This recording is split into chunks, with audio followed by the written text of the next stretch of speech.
So please make good use of Twitter and the chat function on YouTube throughout. You can share your thoughts and put questions to the panel. The hashtag to use on Twitter is IOE debates, or one word. All sectors are facing upheaval and uncertainty at the moment, and further and vocational education is no exception. To help us review what the immediate and longer term implications of COVID-19 might be for FE, we have 4 fantastic speakers from across the sector. You can find their full biographies on the event webpage, but let me provide some very brief introductions. David Hughes, Chief Executive of the Association of Colleges. Before moving to the AOC in 2016, David led the Learning and Work Institute think tank and held senior roles at the Skills Funding Agency and Learning and Skills Council. He also played a leading role in establishing the Education and Training Foundation. Cindy Rampersword is Senior Vice President, BTEC and Apprenticeships at Pearson Education. Cindy is responsible for the development of all Pearson's UK technical, vocational and apprenticeship qualifications, which are delivered to over 1 million learners a year. Her previous roles include Deputy Principal at City and Islington College, and in 2016 she was appointed a Deputy Further Education Commissioner by the Department for Education. Stuart Rimmer is Chief Executive of East Coast College.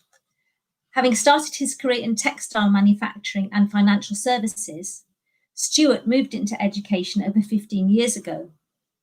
He takes a particular interest in well-being and mental health in education, as well as serving on his region's local enterprise partnership skills board. Jill Westerman is Trustee and Vice Chair of the Further Education Trust for Leadership, VETL. Jill's worked in adult education for over 30 years and was Principal of the Northern College in Barnsley until she retired in 2018. Alongside her VETL role, she's a Governor of City Lit, an adult education college in central London. It's great to have these speakers with us. As I said, I hope many of you will add your questions and views to the discussion. And as you might have noted from my title as Professor of Vocational Education and Work, I take a particular interest in these issues, both from a research point of view and in terms of practice. The IOE has had a major role training teachers for the post-compulsory education and training sector for many, many years. And I know there are a lot of colleagues at the IOE who will also be very interested to hear what our colleagues have to say today, as well as to hear all of the views and thoughts from the audience. So looking forward to tonight. We're going to start off with just some short inputs from each of our panelists, 5 minutes, and then we'll move on to our Q&A. So David Hughes, I'd like to invite you to be our first speaker tonight. Over to you, David. Thanks, Alison, and thanks for the invite. It's great to be here. Really good. 5 minutes on what I'd like to see change in FE is just like my idea of hell, actually.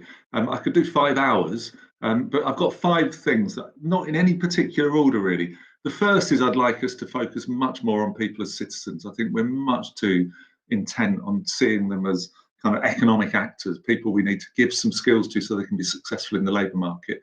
And that feels like in FE something you do to people, whereas in most of our lives probably we've used learning across our lifetimes and our experiences to kind of be able to build our resilience and our understanding of change, understanding of the world we live in, the ability to adapt and the ability to kind of lead change as well. So big shift, I think, in the focus of education post-16, or perhaps education as a whole, would be my number one. Number two, I'd like to see all of the incentives in education to be about progression, not just qualification outcomes or outputs, because we're just obsessed with levels and with qualifications and making sure people make progression up a ladder, as if like going up a ladder is the only way you can lead life. I like the climbing frame analogy. So this sense of what do I want now when I'm 10, 15, 20, 30, 40, 50. I don't necessarily want to go up a level. I just want something that's going to help me in the next stage or phase of my life. So something about progression in learning, in work, in life, in self-fulfillment would be really lovely, wouldn't it? Third, boringly, I'd like much better regulation. So I want a simple set of regulatory regimes for schools, for colleges and for universities. I want them to be joined up, but I want them to be designed in a way. And as someone who worked in funding and regulation for 10 years, I know what this means in practice. I want them to be there to drive performance and success of the institutions on behalf of, in colleges' circumstances, people, businesses, places, communities, because at the moment colleges are regulated as if they were schools, as if they were for-profit providers, as if they were universities, but not as if they were colleges. And the restrictions of regulation get in the way of doing all the things that they want to do and probably need to do for the communities and places that they operate in. So that's 3. Number 4 is just to take education out of the hands of politicians. I sent an email sometime this afternoon to a group of college principals who just had a meeting with Emma Hardy, who is the shadow Labour higher education spokesman. I've been building quite a good relationship with Emma. I think it's fantastic. So I sent an email back saying that's great. I had a bit of an interaction with them about what they'd said, what we'd said, and we've been sort of coordinating. And as part of my email, I said, good news is we've also got a really good relationship with the other Labour shadow team, including Toby Perkins, who's fantastic, and Rebecca Long-Bailey. And literally 30 seconds after I'd sent press, Rebecca Long-Bailey got sacked by Keir Starmer. So we now have to start again with a new shadow Secretary of State. There's rumours abound that Gavin Williamson's going to be reshuffled. If he is, he'll be the next Secretary of State for Education will be the 5th that I've worked in my short time, 4 years at AOC. That turnover and the politicisation of it is a real problem, and I'd love to get into a 10-year plan that all parties signed up to, that was joined with or owned, if you like, by the sector, by the NUS, by employer organisations, by civil society more generally. And then the 5th is much more of a collaborative environment and culture to operate in, so that we have a better understanding of the core missions and purpose of schools, colleges, universities in the system, and that we play to those strengths. And each of those institutions and the leaders of those institutions can help support the others to be successful in the places they operate in. And that collaboration, as well as progression that I was talking about just now, are the 2 really big drivers of funding and incentives in the system. So that's my 5. I could have spoken for hours about probably another 55, but I'll stop there. Thank you. Thanks very much, David. That was fantastic and brilliantly to time. So many thanks for that. And we'll come back to many of those points, I'm sure, in the discussion. I'd now like to ask Cindy to come forward. Cindy, over to you. Thank you very much, Alison. Well, I think what I wanted to do was start by saying that we talk a lot about it being an unprecedented period, and it certainly has. And as we talk about what FE looks like going forward, one of the things that I would like us to just stop for a moment and think about is how well colleges have responded during this period. So the resilience of colleges has yet again been seen very clearly in terms of them being flexible, fleet of foot, very learner-centric, and certainly looking at how they do continued learning and embracing, I think, technology during this period, and also working really collaboratively with us as an awarding organisation, other awarding organisations, and the likes of Ofqual to really think about what we do around awarding. Now, I do think that when we look at colleges and we look at the role they have to play going forward, I think it's at 3 levels. I think it's at the individual level, I think it's at the kind of community regional level, and I think it's the kind of the broader inputs into the economy. And I know David was saying that it's not about looking at it as economic inputs, but in a way it's the kind of economic and the social piece. I think what we've seen, what's coming out of lockdown, is that we've seen a real focus around key sectors and key individuals. And one of the things that I think we ought to kind of stop and celebrate more as we're thinking about how we reposition FE going forward is that if you look at the individuals who've kept our economy going over the last 3-4 months, it's been many from the key worker sectors that have been celebrated. So the healthcare, the logistics, the food retailers, and the like, the public health sectors. many of those are individuals who probably trained in a vocational pathway. And I sort of said earlier that many of them probably went to an FE college. And I think as we come out of COVID, there are a number of considerations. One is, where will the gaps be in our economy in terms of key industries? We know things like travel and tourism and hospitality will be on the decline, but other industries will be on the up. So one of the things that we'll need to do very quickly is pivot around our curriculum if we're thinking about outcomes and employability.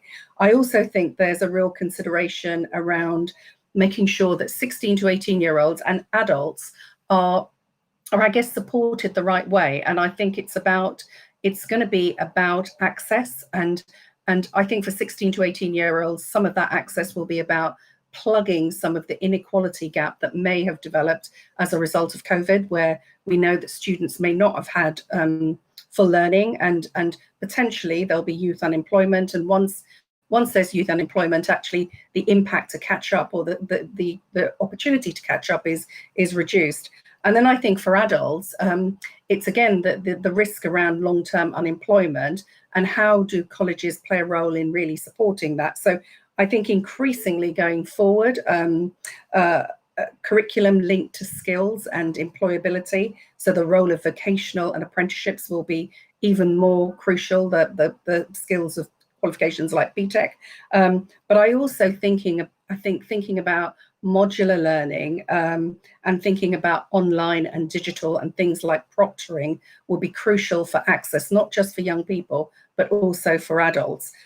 Interestingly enough, I think on young people, I had a meeting with a group of colleges yesterday, and one of the things that they were saying was that they recognize that elements of online is here to stay, but actually face-to-face is still quite important for young people. But I think to assume that we will go back fully to how we were might be a bit of a challenge. So I think as we come out of COVID, I think it will be about, is the curriculum aligned? Are there the kind of transferable skills?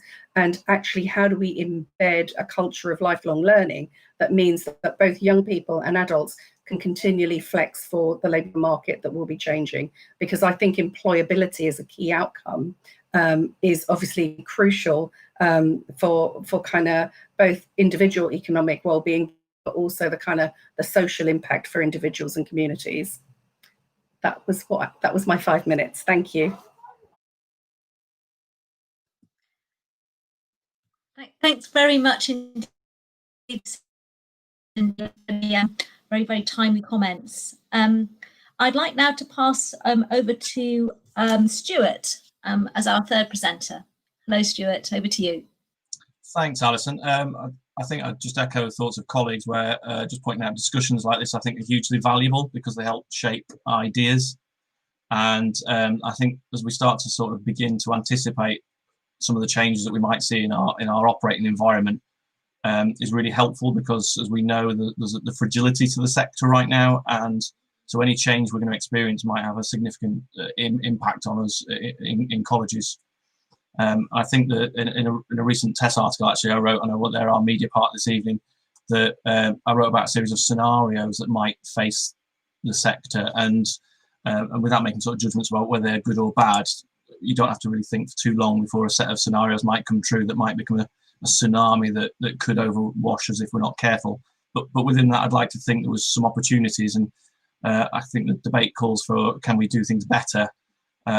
My overriding thought would be that we might have to face reality that in order to get something that's better, we might have to go through some fairly rapid and disruptive structural change. I think my overall desire, if I was going to have one thing, would be that colleges are recognised as truly place shaping, as place making. So in a post-COVID recovery moment, I think that I'd love colleges to be really seen as valuable and essential to economic, social, but also psychological recovery. And I think I'd echo David's thoughts. My thinking was around, I think we need a 20-year strategy, actually, with cross-party consensus that allows colleges to stop sort of continually lurching from policy to policy, government to government, and crisis to crisis. So perhaps we might take the politicians out of FE, but we might want to put the philosophy back into FE. I think three things for me would be, Slightly more controversially, I'd like to see a structural change in the ownership of FE to address some of those market or institutional failures that might be on the horizon. The second thing is probably a redesign of apprenticeships. And the third is probably the rediscovery of the Polytechnic. So briefly, the first is that I think we'd like to see, or I'd like to see anyway, sort of rediscovery as education as a public good. But for me, public good probably would be best operated in public ownership. It might eradicate the structural inequality in FE that is kind of a legacy, which might be around the quality of the estate. It might be around how borrowing works financially. It might be around the sort of artificial competition that exists in some places. So it means that there's not a level playing field. And the reason I was worried about a level playing field is that it means that less money spent on teaching, and where you do that, then there's a variety of experience. And so therefore, it's an overused phrase, but a postcode lottery exists within the FE sector. I think doing anything that would structurally change that. I know area-based review was unpopular, but I think it actually was the right idea. It just didn't quite have a wide enough scope. Its teeth weren't quite strong enough, and its pockets weren't quite deep enough to really make the change was required. But I think as these quasi-markets, as people like Professor Hewitt keep talking about, start to fail, I think there's a real moment now in time where we could do something fairly significant. My second one was around apprenticeships. To build it better, it feels to me that apprenticeship should be a cornerstone of recovery, because to help make place, they're going to be connected to employers. But I think they need really pride of place and parity of esteem to sort of increase the credibility. And maybe we need to sort of have a rethink about the quality and value that private training providers bring to the sector and ecosystem. And then the final point would be around the rediscovery of the Polytechnic. I think HE is just about to, the tectonic plates are sort of shifting in HE right now, and we might start to recognise that social mobility is more important, and we're going to have to rediscover what universities are really for in terms of their civic responsibilities. So in doing that, I was a real fan of Polytechnics because they were institutions born out of place and born out of local industry and born out of teaching. And that feels to have been forgotten. And I think we'd love to rediscover that. And FE and the join of FE and HE in some way, shape or form might help along with that. I could go on lots of different things because there's a change in social attitudes right now. There's the country's response to digitization. But I think my top three are let's get some structural change in terms of the ownership and get the markets out of FE. Let's redesign apprenticeships a bit better than they've done now so that they can help that employer economic recovery and community recovery. And the third, let's rediscover Polytechnics to help shape the places in which we live and operate.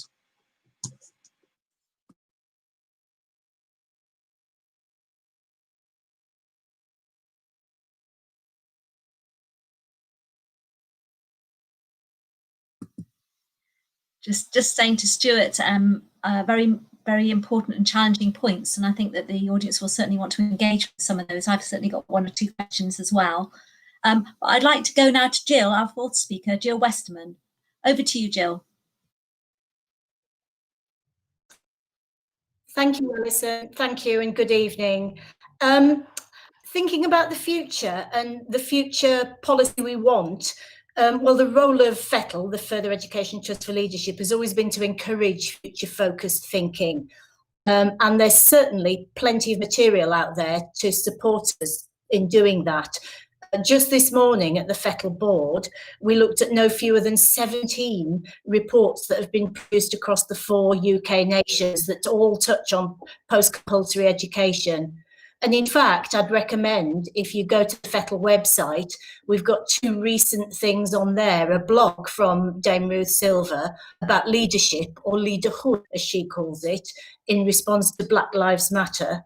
Also a longer piece by Chris Husbands called Leading, Learning and Lockdown, that really look at how we're emerging from this crisis. My background has been in adult and community learning, and I'd really hope that that would have a key role to play in the future of education policy in the country. Again, plenty of research material to show the positive impact of ACL on well-being, on mental health, on skills and employment, on active citizenship. But despite that, as most of you will know, it's not in very good shape, largely because of funding cuts. So we've dropped from 4.4 million adult learners to 1.5, a dramatic drop in adult participation in HE, and it's a disadvantage to least likely to participate and least likely to benefit, which equally, I think, echoes what's happening with COVID. COVID and its aftermath will hit disadvantaged individuals and regions the hardest. And I think that regions with the stronger economies will recover more quickly. So London, for example, faster than South Yorkshire, which is where I live. The challenges we faced before COVID are still there, even though we don't talk about them much. So Brexit, inequality, work changes, race relations, and I think they've all been exacerbated by the current crisis. I do know that adult education can support positive change in those areas, but the challenges will be huge. And what I saw emerging from those 17 reports was a repeat theme, which was about the future being different, focus on community, place and joined up cohesive services. As Stuart said, I think collaboration rather than competition. And if you ask me what policy we need, I think it was something radical and imaginative that really looked about how place, community and a combining of resources could effect change. So the question for me really isn't about FE colleges or a vocational offer or ACL in isolation. It would be much broader, looking at shared agencies and something very proactive and dynamic where we work together in a way that's long overdue. It's not new. I think we've had discussions for a while about polycentric cities, you know, people getting what they need much more locally rather than in a city centre. And even in the 1980s, I know some local authorities set up neighbourhood offices as hubs for their services. I think that that's an idea that needs updating and putting into action now. So colleges and ACL, I think, would be a central part of any future local hubs. But the multiple challenges in a much more cohesive approach. So I'd like to see a policy change that almost demands collaboration, so that you've got schools, colleges, ACL, voluntary organisations, health, local authorities, police, all working together with and in the communities they serve. And I think that's the policy shift we need to be successful post-COVID. Thank you very much indeed, Jill. And thank you to all our speakers for their really, really stimulating inputs, covering a lot of ground and putting a lot of challenges before us this evening. One of the questions that was in my mind before this evening, and I think it's derived from a lot of public debate since the announcement of the National Tutoring Service last week, and very significant financial resources going into that, has been the debate about, you know, what about FE, what about post-16? And I just wondered if it'd be possible for you to give me a view on that, really. I mean, do we need catch-up tutoring in FEs as well as schools? It was a question that was discussed at our debate last week, which was about schools. And there was quite a lot of controversy about the concept of catch-up, but at least in schools, they have something that's targeted at catch-up, whether we like the concept or not. What's your feeling about catch-up tutoring in FE? Maybe we could start with Stuart on that as head of a college. I think it's, for me, it would be, I think if the question is, do we need more resource to teach more people? The answer is yes. I think catch-up tutoring feels like a prescription rather than a well thought through bit of thinking.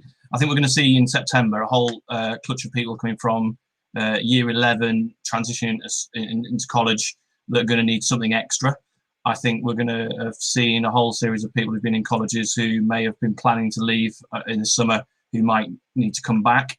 We might have seen a whole set of students who may have had aspirations to go to apprenticeships that those opportunities might not be there. So I think David probably better place to talk about the September guarantee, but I think that's what we need, so that it's that no learner left behind, and we basically need to be resourced so that no learner is left behind.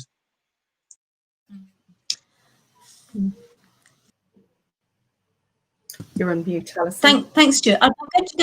I'm going to go to Jill next, because I think, Jill, you were bringing very much in the adult and community learning perspective and reminding us, of course, that FE, is this amazing sector which covers, a lot of learners of different ages with different learning needs and so on and so forth.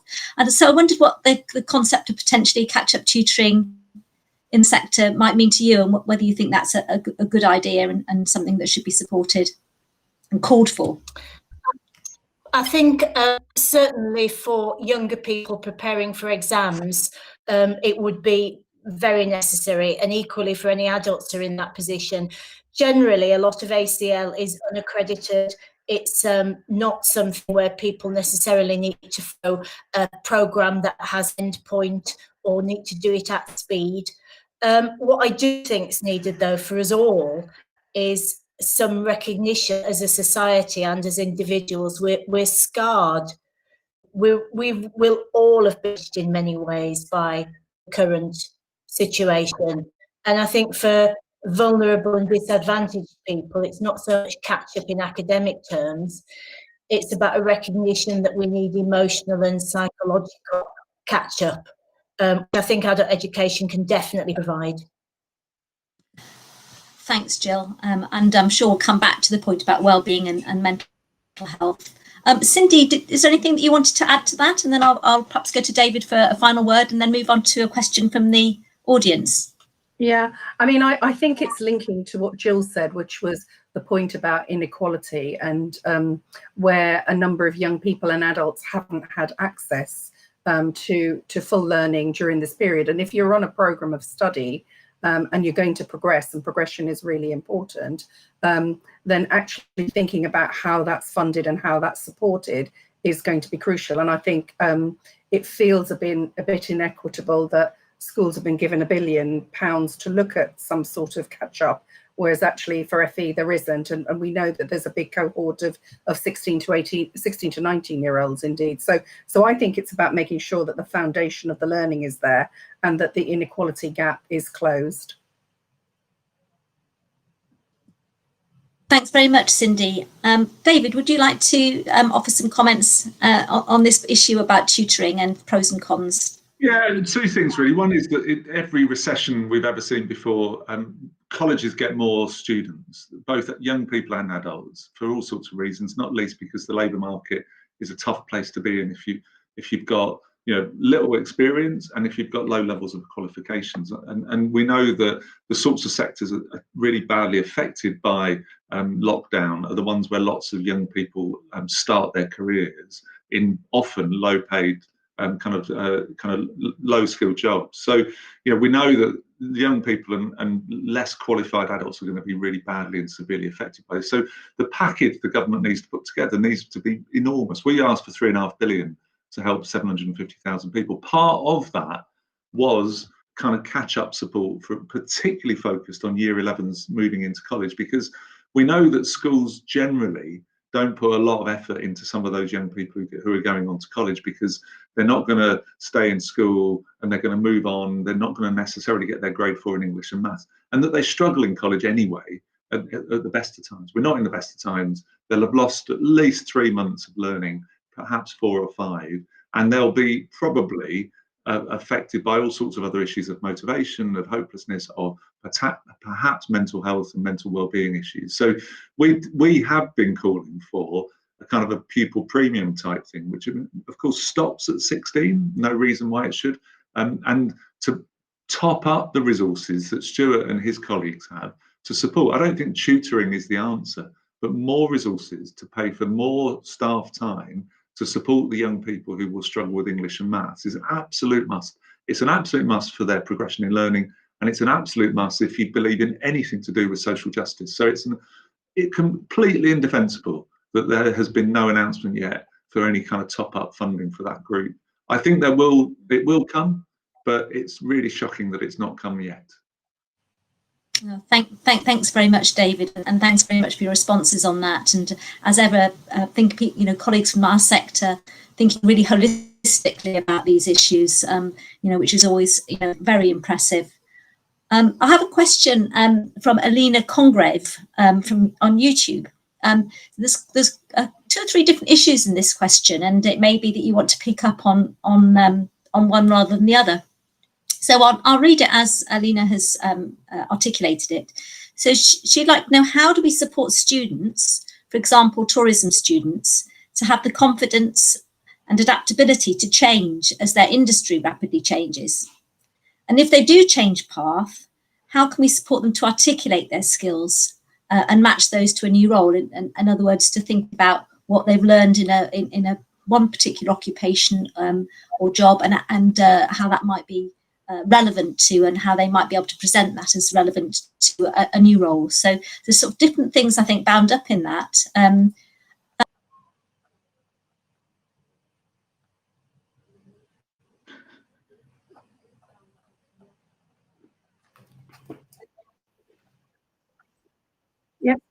Yep, I am. I think it's a really good question. I think quite clearly industries like tourism and travel and hospitality will be hit. But I think one of the things that we need to think about more and more is the transferable skills, and actually in a curriculum having those core skills that individuals and young people and adults can take throughout their lives. And actually, I think then thinking about the technical skills that individuals or young people might want to learn as they go back into an industry when it picks up. So, travel and tourism, I think I've heard 2024, which feels like a long time away, but actually doing a kind of doing a course that has those transferable skills, but then having the opportunity, I think, when they enter the world of work, to look at how they can update those technical skills. So I think that's partly about lifelong learning. I think it's also partly about accessibility. And accessibility for me is an inclusion, is about thinking about things like modular learning, bite-sized learning, and the funding that goes with that, but also thinking about how digital could be an enabler. So I think across the board, it's that, there's been a lot of research that talks about the future of skills, and it's those broad, soft human skills that people and young people need. But actually technical skills get changed very, very quickly. Industries get updated, but it's the ability to be able to do lifelong learning in a flexible way that means that you're continually relevant, I think. So I think really thinking about the kind of lifelong learning element here is crucial. Thanks very much, Cindy. Stuart, did you want to have a go at that question as well? Yeah, sure. Just very, very briefly for me, I guess I fully agree with what Cindy has suggested. I think that colleges are not skills factories. We are further education. The focus should be on education. We're creating citizens of their communities and hopefully global citizens as well. So if you think about the sort of, the acquisition of skills and knowledge is one part of a program, but the most important part coming back, I think, now is that broader tutorial program, the enrichment program, all the stuff we're not really paid for anymore, but by government, but we probably should if we're going to sort of help that social engagement happen. And I think partly what probably we need to be better at in colleges is perhaps pointing that out and signalling to students exactly beyond their sort of technical qualification what they're gaining, and how to maybe present that to sort of employers or their communities. So I think there's more work we can all do in this space.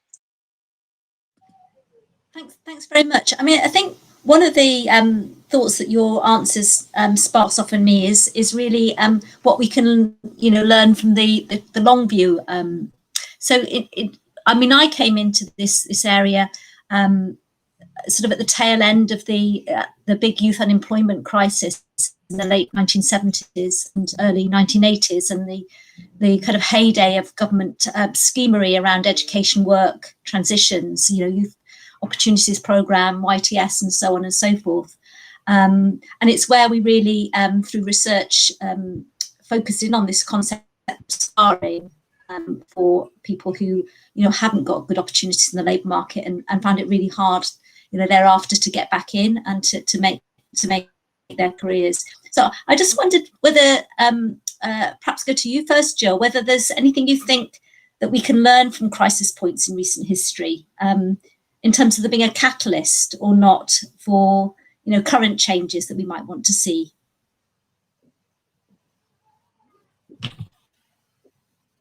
Jill, did you get that question? Thanks. I have to say that I'm only I am getting every other word, but I think it was about, can we learn anything from other crisis points in terms of what education we offer? Yeah, that's I think right. Yes, I'd go back to what both Cindy and Stuart said in response to really thinking about lifelong learning, but also a curriculum that is less focused on specific industries or specific areas of skill, and encourages a much broader based curriculum which develops an understanding of who we are and the society we live in, and the various roles and ways in which we can interact with that society. I mean, just as somebody who's worked in adult education, I often used to get people coming to our access to HE courses, usually sort of men in their early 40s, saying, I've trained as this, I've trained as this, and I've been made redundant from both. What I now want to do is do something much more general, and then I can take my pick of jobs. And I think for young people, obviously they haven't had that life experience, but it's maybe about building that into the curriculum, almost making sure that they get the life experience by proxy, the realization that they'll have to move from career to career, job to job.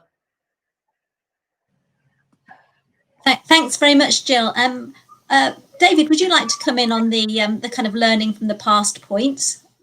Yeah, I mean, I think that I also wouldn't mind learning from the present, really. I mean, if you look at the Lloyds Bank came out today saying what do they look for in new recruits, and it's certainly not, as Cindy said, the technical bit. It is what they call soft skills. I'd like to call something more important, like profound skills. You know, the kind of skills to be able to, as Stuart and Jill have also said, you know, that ability to be able to problem solve, to be able to analyze, to be able to face up to things, and they're for life as well as for jobs, you know. And what we know through all of the recessions is that what people are looking for is people with a bit of oomph in them, and they've got a confidence in them, and it's an education and all of the enrichment that comes with good education is what gives you a confidence in your abilities that goes with you. And that's why, you know, we live in a country where we seem to think that getting a level 6 degree is kind of the be all and end all. And it's because most graduates have got a level of confidence and a set of profound skills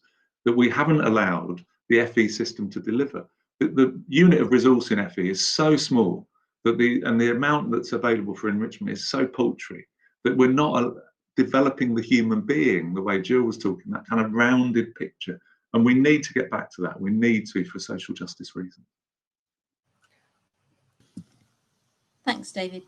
Stuart, I'd be interested to get your perspective on this, because you had a career in industry, 2 different industries, and then came into FE 15 years ago, or education 15 years ago. So you were in a different place when we perhaps had the major recession of the late 70s and early 80s. So I wonder what your feeling is about places and times we can learn from.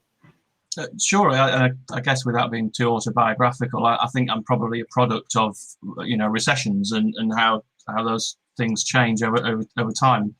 I think if anyone, it's back to David's point about how do you create a rounded individual, and what sometimes employers are looking for is all of those things that are beyond the technical. I think even locally in Great Yarmouth and Lowestoft, where my college is, the employers that are taking apprentices on very rarely talk about, they always talk about attitude. They don't talk about skill. They can train skill, but you hire for attitude.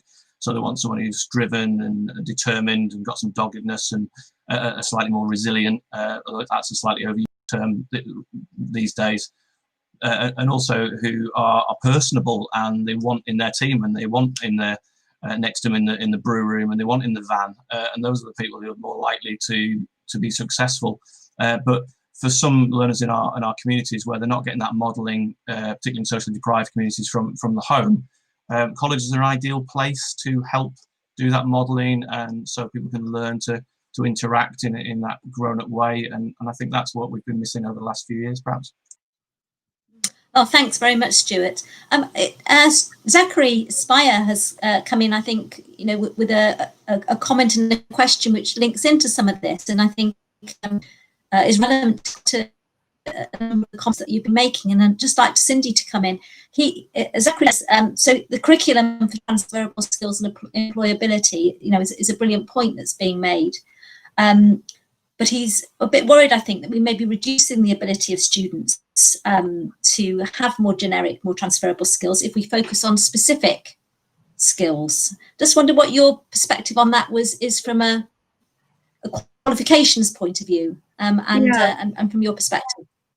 Yeah, I mean, we've done a lot of research as an organisation, and lots of other people have as well, talking about the importance of the future of skills, and those, human, personal, interpersonal, all the things that David and Stuart and have been talking about on this call.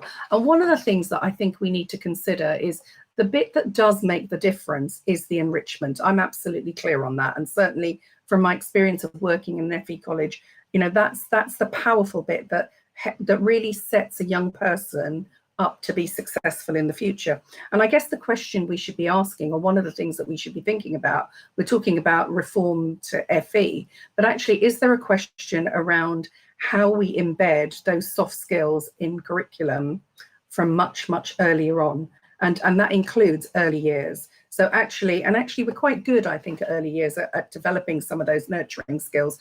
But we tend to lose it by the time we get to secondary. So my challenge, I guess, is, should we be looking at the design of curriculum, and should curriculum in the way it's designed have more elements of those soft skills? So thinking about the critical thinking about teamwork, thinking about resilience. Actually, you could argue qualifications like BTEC, where it is about the knowledge and the application of the knowledge, is teaching some of those transferable and soft skills. So I think there's a challenge around making sure it's embedded from early years. It's not something that we think about at 16 or when somebody is an adult, but actually as we look at curriculum throughout their school life, that actually there are elements that are reinforcing some of these soft life skills. Because technical skills, I mean, you need the foundations, but certainly some of the technical skills become out of date really, really quickly. And some of that is about lifelong learning, particularly, for employability and key sectors.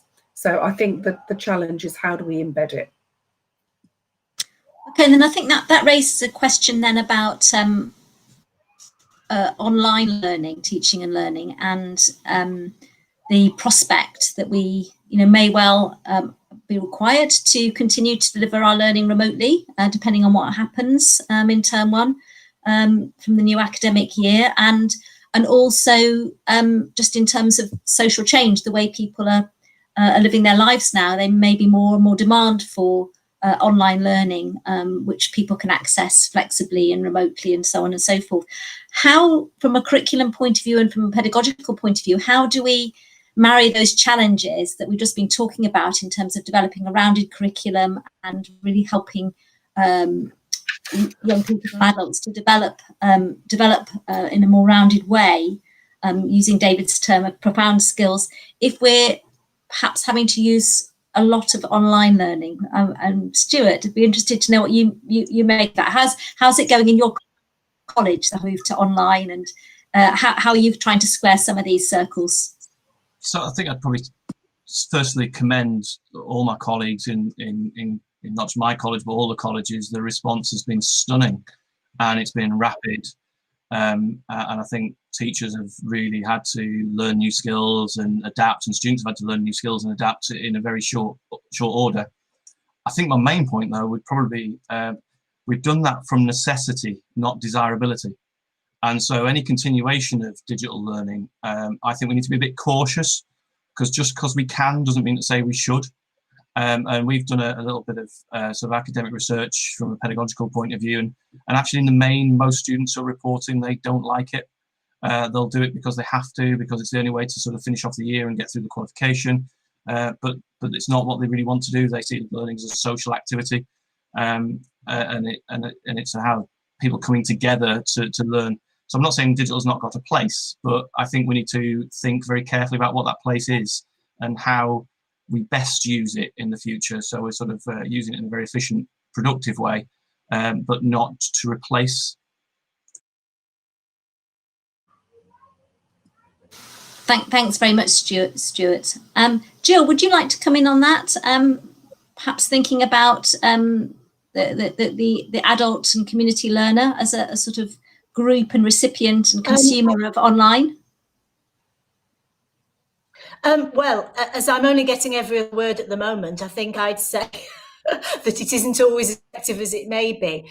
But I think one thing that the COVID crisis has surely is the importance of being with each other, being with people. Any radio phone in, it's grandparents wanting to see their grandchildren, it's people who live alone wanting to see their friends. We're human animals who like to be with other people, and I think that goes for learning as well as other activities. Having that, I think generally there seems to be a recognition that we can't reverse ourselves out of the current situation. There's a lot of ways in which online learning is really useful, both in terms of people who may continue to be isolated or have to be isolated for some time, in terms of people who will have less money to go to classes that are in distant venues, etc. There's a phrase I've seen on the internet, people saying the future is blended. And certainly I think in terms of the pedagogical analysis recently that I've seen, blended learning comes out better than face-to-face solely or online solely. So I would predict that we'll move to a mixture. We can't, I think, go back to purely face-to-face everything, though it will still be hugely valuable, nor would I like to see a move wholly to online. Thank you, Jill. I mean, coming at the tack about kind of genericism and general education and making things holistic, kind of in relationship to learning for occupational expertise, brings me to want to raise apprenticeship and a question about apprenticeship, really. I mean, the economic forecasts are, pretty serious in terms of fallout from the pandemic. And we've already seen some serious impacts on apprenticeships. I wondered what your thoughts were about how you can best sustain the infrastructure around apprenticeships and potentially enhance and even increase apprenticeships going forward, given that we need to have apprenticeships located and working in employment in the workplace, as well as in terms of off the job. So, David, just welcome your thoughts on that. I know the AOC has been giving this quite serious consideration. Yeah, I mean, I think there are three things that are needed. One is to work more strategically with employers. So there are sectors of the economy that are going to come out of this quicker than others. So construction engineering, because of the likelihood of increased infrastructure spend by government, digital probably, health and social care. So in those sectors, what we're asking the government to do is to bring employers together with colleges and training providers and actually sort of plot a way through this, because I think it has to be sector specific. Second is incentives to employers to take on new apprentices, particularly young new apprentices, particularly BAME young apprentices, particularly apprentices from disadvantaged backgrounds, and make those real jobs. I think a subsidy that doesn't pay the whole wages, but it therefore asks for some investment by the employer is right. And then thirdly, we have to acknowledge that the collapse in the labour market will mean there will be a collapse in apprenticeship opportunities for young people and adults, and therefore we need more money in colleges to have capacity to help young people and adults develop their skills ready for when the recovery starts. Now, there's a whole range of things that are needed, a boost to traineeships and a relaxing of the rules, a particular offer for those who are leaving school or college this summer, probably a particular offer for graduates leaving university and college at HE this summer, and for adults who are made redundant, there's a really, really important short, intensive kind of turnaround courses that are needed. So, because there will not be enough apprentices. We already know from the figures out today there was a 50% drop already, and that's before furlough unwinds. And the post-furlough apprenticeship numbers we think are going to be shockingly low.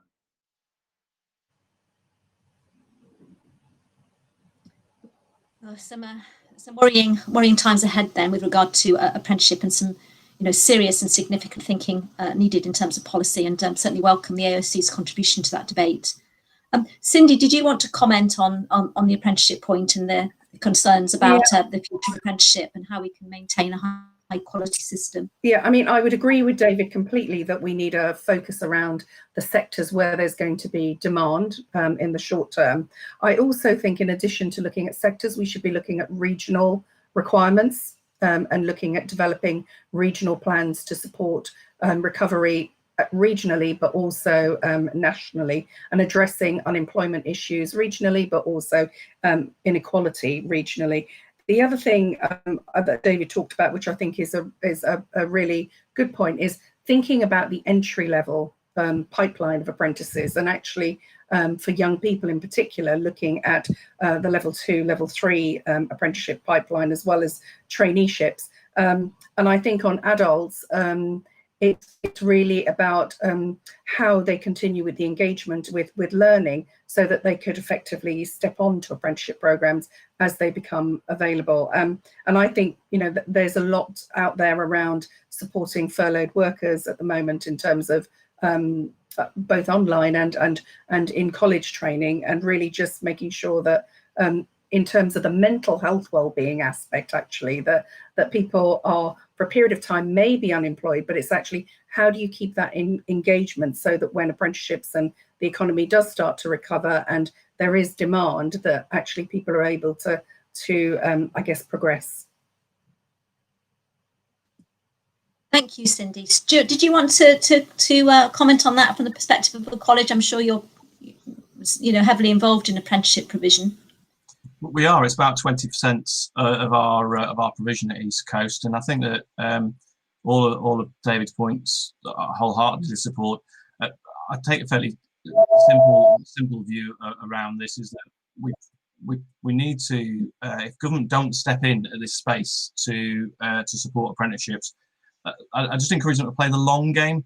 There is no economic incentive for people to remain unemployed for long periods. And actually a bit of wage incentive right now, and some training incentive and some flexibilities actually will stop that scarring piece for essentially a generation who will simply just delay and possibly cost the public purse more money. So I think we could probably win the economic argument. I think we can win the social psychological argument as well. So I'd be really surprised if government didn't step in to do something sensible pretty soon. Thank you. So watch this space. We'll be watching very closely over the summer. We've had our Twitter poll results in. The question we put out there was, do you think FE will change very much as a result of the lockdown experience? And just over half, 53%, say that they think it'll be transformed. 33% say not dramatically, no dramatic change, and 14% that it won't change at all. So just under half basically say no change or not very much change, and just over that it will be transformed. We don't know what they've got in mind by a transformation. So can I just ask you what you think, if there's going to be a significant transformation in FE, what do you think it might be as a result of this pandemic and this extraordinary time? Jill, would you like to come in first? If you were able to hear the question. Okay. Yes, I think so. The gist of it. I think transformation takes effort, and it may be true that if effort isn't put in, the only transformation is reaction to funding cuts, and I would hate to see that. The FE white paper that is due at some point before the end of this year before COVID was promising to be radical, which implies there would be some huge transformation in further education, but I don't know what the status of that would be now. As you know from my initial input, I would like to see something really radical, which would take a lot of thinking, which is actually not looking at FE or adult education or education at all in isolation, but looking at communities. And when we were talking about apprenticeships, not an area of expertise, I was thinking we have to do something to support our entire communities. Otherwise, we'll end up with artificial divisions between generations, which I think are really, really unhealthy. So I don't know, the jury's out. Predicting the future is really difficult, and particularly difficult at the moment. So I'd like to see effort go in making sure that there is a really positive transformation. Thanks, Jill. And that's a really strong theme, I think, coming out from all your contributions, really, is that FE colleges are such an important institution within their localities and within their neighbourhoods, performing multiple functions and having, wide-ranging purposes, and really being part of the civic and social fabric as well as the economic fabric. So thanks for raising that issue. I think it's incredibly important and makes colleges very distinctive institutions. Cindy, did you want to say a comment about what you think that transformation might be, should it come? I think, shall I say what my hope would be more so than maybe what it would be? I think my hope, I would agree completely with Jill, which is that it's about a regional focus and community. I think the other thing, my hope would be that it really does focus on adults and lifelong learning, because actually that's about a need at an individual level, so the social element, but also about the regeneration and the kickstarting of the economy coming out of COVID, which actually we need to do, because the longer it takes to do that, the longer the inequality gap would be. So I think if I had, if the transformation would be less about silos, more about collaboration and regional focus, but also that adults are core to what colleges are encouraged to deliver, and that might be apprenticeships, or it might be about lifelong learning and modular learning and upskilling. Thanks very much, Cindy. David, did you want to come in with a transformation that you might imagine might take place? Yeah, I think there will be some positive. I think the collaboration is already stronger than it was before. It's not where it needs to be, but between colleges, I think that's right. I think the online learning and the blended learning will become a profound shift, actually. Some of that will be great, some of it will be not so great. I'm with Stuart. I think learning is a social event, but you can augment learning online. And I think that kind of mixture of learning online, not just teaching online, is really important. And I think there'll be some really negative outcomes, which I think, the sort of the vulnerability of universities at the moment, I think is going to come up with some perverse impacts in some areas on colleges, unfortunately. So I think some good, some not so good. Thanks, David. And then to you, Stuart, and maybe, I don't know whether you think you picked up in your presentation comments right at the beginning about the potential for polytechnics and possibly an aspiration for polytechnics to come back. And I wondered whether that might be something that you might want to reflect on a bit in terms of transformation and kind of what the relationship between FE and Polytechnic might be in that new world. Sure, I think as David suggested, we're sort of in uncharted territory, and predicting the future is a kind of a dangerous thing, isn't it? Ascot was last week, and I bet on a few horses, and none of them came home. So despite my hope, I didn't do particularly well, and I think that's possibly the world we're in. So what we might wish it to be might not be how it finishes up. And I think we are, as David suggested, going to finish up with some perverse things happening within these quasi markets. So I think that I do think that colleges, if they took a step into and with universities in a very thought through way, could add huge civic value in terms of shaping places. So that's my hope for that particular area. And I think that rediscovering what a university is there for is a conversation that government are probably going to have out of an economic necessity fairly soon. And I just think colleges need to be around that table. Thank you very much indeed. And so that's a really big policy debate for us to be engaging with going forward. We've run out of time, amazingly. It's gone incredibly quickly. So I'd really just like to take the last few seconds just to give a massive thanks to Stuart Rimmer, David Hughes, Jill Westerman and Cindy Rampersword You've given us some fantastic inputs. We've really valued and learned from the huge wealth of experience and different perspectives that you've been able to share with us today. And I know that you'll be carrying the torch for the sector and making incredibly strong arguments whenever you get the chance to influence as we go ahead. And of course, we at the Institute of Education will try and do that as well. So many thanks, and hope to see you all soon, perhaps face to face. But that's all we have time for now. And thanks, of course, to our audience for getting involved. Bye. Bye, everybody.